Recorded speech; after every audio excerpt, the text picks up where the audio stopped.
بسم اللہ الرحمن الرحیم۔ پیارے ناظرین، آج ہم آپ کے لیے بہت ہی طاقتور اور بہت ہی خاص اور مجرب وظیفہ لے کر حاضر ہوئے ہیں، جو کہ چھوٹی سی تسبیح کا وظیفہ ہے جو آپ نے نماز عصر کے بعد کرنا ہے۔ یہ عمل آپ نے روزانہ نماز عصر کے بعد کرنا ہے۔ یہ عمل آپ روز چلتے پھرتے، اٹھتے بیٹھتے بھی کر سکتے ہیں، نہیں تو آپ ایسا بھی کر سکتے ہیں کہ ایک کوئی وقت مقرر کر لیں اور روزانہ اسی وقت یہ عمل کریں۔ میری بہنوں، میرے پیارے بھائیوں، اگر آپ بہت زیادہ تنگ دستی کا شکار ہیں، آپ چاہتے ہیں کہ آپ کے تمام دولت کے مسائل کا حل ہو جائے، آپ بہت زیادہ غریب ہیں اور اس مہنگائی کے دور میں بہت زیادہ تنگ آ چکے ہیں، گھر کا کرایہ، بچوں کی پڑھائی، بجلی کا بل، گیس کا بل، آپ جو کچھ کرتے ہیں اس میں کامیابی حاصل نہیں ہوتی، گھر کے خرچے پورے نہیں ہوتے، انشاءاللہ تعالیٰ آپ کے یہ تمام مسائل دور ہو جائیں گے۔ آپ کو اتنی دولت ملے گی کہ آپ اسے سنبھال نہیں سکیں گے، آپ کو کاروبار میں کامیابی حاصل ہوگی اور انشاءاللہ تعالی آپ کے جو کام رکے ہوئے ہیں وہ بھی حل ہو جائیں گے۔ آپ کسی قرض میں مبتلا ہیں اور ادا کرنے سے قاصر ہیں اور قرض دار آ کر آپ کو ذلیل و خوار کرتے ہیں۔ ناظرین، قرض ایک ایسی چیز ہے جس میں آپ دھنستے چلے جائیں گے اور اس سے نکلنا آپ کے لیے دشوار ہو جائے گا، تو کوشش کیا کریں آپ ادھار لینے سے خود کو بچائیں۔ انشاءاللہ تعالیٰ آپ کے قرض کے مسائل بھی حل ہو جائیں گے، آپ زندگی میں پرسکون ہو جائیں گے، آپ کے گھر ایسے ایسے معجزات ہوں گے کہ آپ انہیں دیکھ کر حیران و پریشان ہو جائیں گے۔ اگر آپ کو سہارے کی ضرورت ہے تو انشاءاللہ تعالیٰ اس عمل کو کرنے کے بعد آپ اتنے کامیاب ہو جائیں گے کہ آپ کو کسی کے سہارے کی ضرورت نہ ہوگی، آپ فقیر سے بادشاہ بن جائیں گے۔ آپ اپنا گھر چاہتے ہیں تو انشاءاللہ تعالیٰ آپ کو اپنا گھر بھی نصیب ہوگا اور اپنی گاڑی بھی۔ ایسا بندہ جس کے پاس کچھ بھی نہیں ہے وہ بھی اس عمل کو کرتا ہے تو انشاءاللہ تعالیٰ چند دنوں کے اندر اس کا مقدر چمک اٹھے گا اور سنور جائے گا، اس کی قسمت بدل جائے گی۔ جیسا کہ آپ کو پہلے بتایا، آپ نے یہ عمل روزانہ کرنا ہے۔ آپ یہ عمل کسی بھی وقت کر سکتے ہیں، آپ چاہیں تو ایک مقرر وقت کا بھی انتخاب کر سکتے ہیں جس میں آپ اس عمل کو کریں گے، اور یہ بڑا ہی کوئی آسان عمل ہے۔ ان لوگوں کے لیے بہت ہی خاص ہے جو بہت زیادہ پریشان ہیں اور گھر میں تنگ دستی کا شکار ہیں۔ انشاءاللہ تعالیٰ یہ عمل آپ کو مایوس نہیں کرے گا۔ اور ایک اور اہم بات یہ ہے کہ اس عمل کو کرنے سے اگر آپ کو لگتا ہے کہ آپ کے کوئی حاسدین ہیں، کوئی آپ کے کامیابی میں رکاوٹ بن رہا ہے اور آپ کسی کے شر کا شکار ہیں، تو آپ عمل ضرور کریں۔ انشاءاللہ تعالیٰ آپ اپنے آپ کو ان سب سے محفوظ پائیں گے۔ اب میں آپ کو 3 ایسے کام بتانے جا رہا ہوں، اگر آپ انہیں اپنی زندگی کا حصہ بنا لیں تو انشاءاللہ تعالیٰ آپ کے ساتھ ساتھ آپ کے آنے والی نسلیں بھی اس سے لطف حاصل کریں گی اور آپ کسی کے محتاج نہ ہوں گے۔ اسے کرنے کے بعد آپ کی قسمت کھل جائے گی اور آپ کے مقدر کا تارا چمکنے لگے گا اور آپ اتنے امیر ہو جائیں گے کہ لوگ آپ کے امیر ہونے کا راز پوچھیں گے، اور اس سے الحمدللہ اللہ رب العزت سے آپ کا بخشش ہوگی۔ آپ کے تمام گناہوں سے ایسی بخشش ہوگی کہ آپ کے تمام گناہ جھڑ جائیں گے، آپ کی توبہ اللہ رب العزت کے ہاں قبول ہوگی اور ہر طرح کے گناہ سے آپ کو نفرت ہو جائے گی اور عبادت میں دل لگ جائے گا۔ آپ کو وہاں سے رزق ملے گا جہاں سے آپ کو گمان تک نہ ہوگا، اور اس کے علاوہ بھی بہت زیادہ فوائد ہیں۔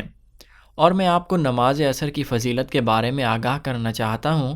حضور نبی رحمت صلی اللہ علیہ وآلہ وسلم نے فرمایا، جس کی نماز عصر چھوٹ گئی گویا اس کا گھر اور مال سب لٹ گیا، یعنی نماز کا چھوٹنا ہمیں بربادی کی طرف لے جاتا ہے۔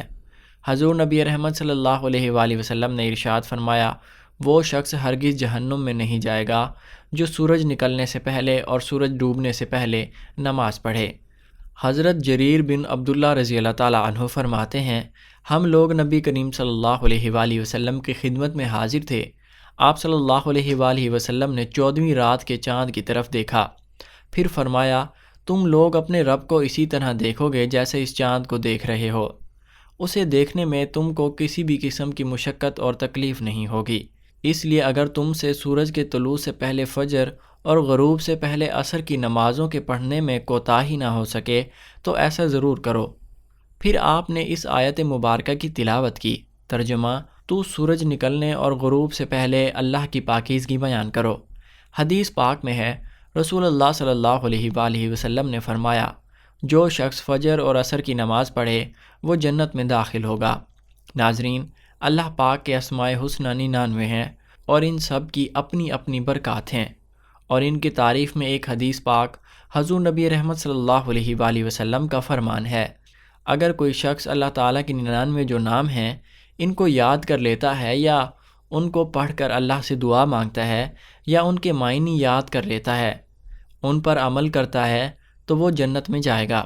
اللہ تعالیٰ کے ان تمام ناموں کے بے شمار فضائل و برکات ہیں، اور انشاءاللہ تعالیٰ آپ کے تمام مشکلات حل ہوں گی۔ دن میں یہ وظیفہ نماز عصر کے بعد کرنا ہے، اور یہ عمل عورتیں خاص ایام میں نہیں کر سکتیں، کیونکہ یہ عمل آپ نے نماز عصر ادا کرنے کے بعد باوضو حالت میں وہیں مصلی پر بیٹھے بیٹھے کرنا ہے۔ آپ نے وہیں مصلی پر بیٹھے ہوئے سب سے پہلے 11 مرتبہ درود پاک پڑھنا ہے۔ درود پاک پڑھنے کے بعد آپ نے اللہ کے یہ 2 اسم مبارک یا اللہ یا رحمانو کی 100 دانوں کی تسبیح کرنی ہے۔ یاد رہے کہ یہ عمل آپ نے نماز عصر ادا کرنے کے بعد وہیں مصلی پر بیٹھے ہوئے کرنا ہے۔ انشاءاللہ تعالیٰ اسے کرنے کے بعد آپ کے رزق میں اضافہ ہوگا اور آپ کے گھر برکت ہی برکت ہوگی۔ اس کے بعد آپ نے 3 مرتبہ سورۃ اخلاص پڑھنی ہے۔ حضرت انس نبی کریم صلی اللہ علیہ وآلہ وسلم سے روایت فرماتے ہیں، جو شخص روزانہ 200 مرتبہ قل هو اللہ احد پڑھے تو اس کے 50 سال کے گناہ اس کے نامہ اعمال سے مٹا دیے جاتے ہیں، البتہ اس پر اگر قرض ہو تو وہ معاف نہیں ہوتا جب تک ادا نہ کرے یا صاحب حق معاف نہ کرے۔ ایک اور حدیث میں ہے کہ حضرت انس نبی کریم صلی اللہ علیہ وآلہ وسلم سے روایت فرماتے ہیں کہ جو شخص سوتے وقت دائیں کروٹ پر لیٹ کر 100 مرتبہ قل هو اللہ احد پڑھے تو قیامت کے دن اللہ اسے فرمائیں گے، اے بندے دائیں جانب سے جنت میں داخل ہو جا۔ ان سب سے ہمیں معلوم ہوتا ہے کہ سورۃ اخلاص کی کتنی بڑی فضیلت ہے۔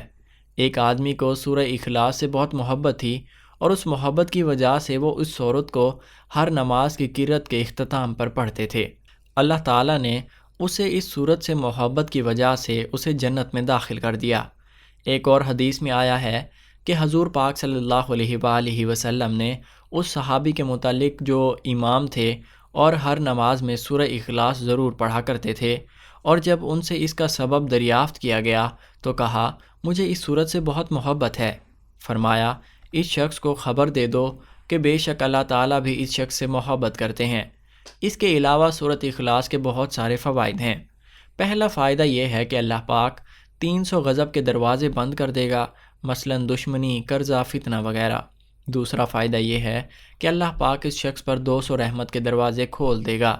جو شخص سورۃ کوثر کی بنیاد پر تلاوت کرے گا، جو اس سورت کو روزانہ کی بنیاد پر تلاوت کرے گا۔ تیسرا فائدہ یہ ہے کہ اللہ پاک اس شخص پر رزق کے دروازے کھول دے گا، اور اللہ پاک غیب سے رزق دے گا۔ نمبر 4، اللہ پاک اپنے علم سے علم عطا فرمائے گا۔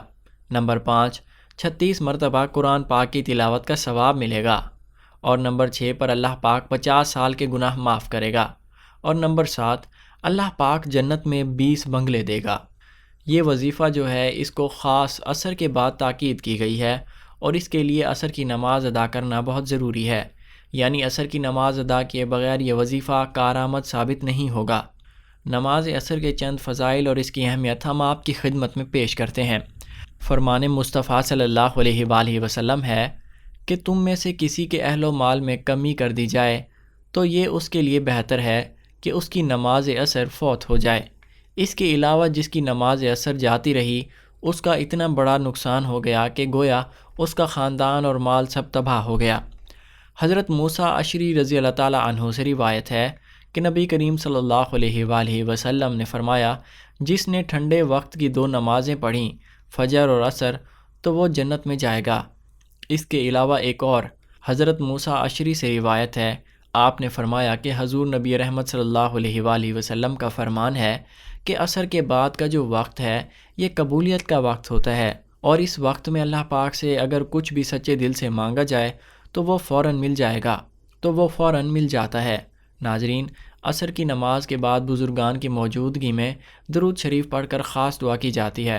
اگر آپ چاہتے ہیں کہ آپ کا نام لے کر آپ کے لیے خصوصاً دعا کی جائے تو درود شریف پڑھ کر اپنا نام یا پھر انشاءاللہ لکھ کر کمنٹ سیکشن میں سینڈ کریں، آپ کے لیے خصوصاً دعا کی جائے گی۔ ویڈیو پسند آنے کی صورت میں ویڈیو کو لائک کریں، چینل کو سبسکرائب کریں اور ساتھ موجود بیل کے آئیکن کو دبا دیں۔ جزاک اللہ خیر۔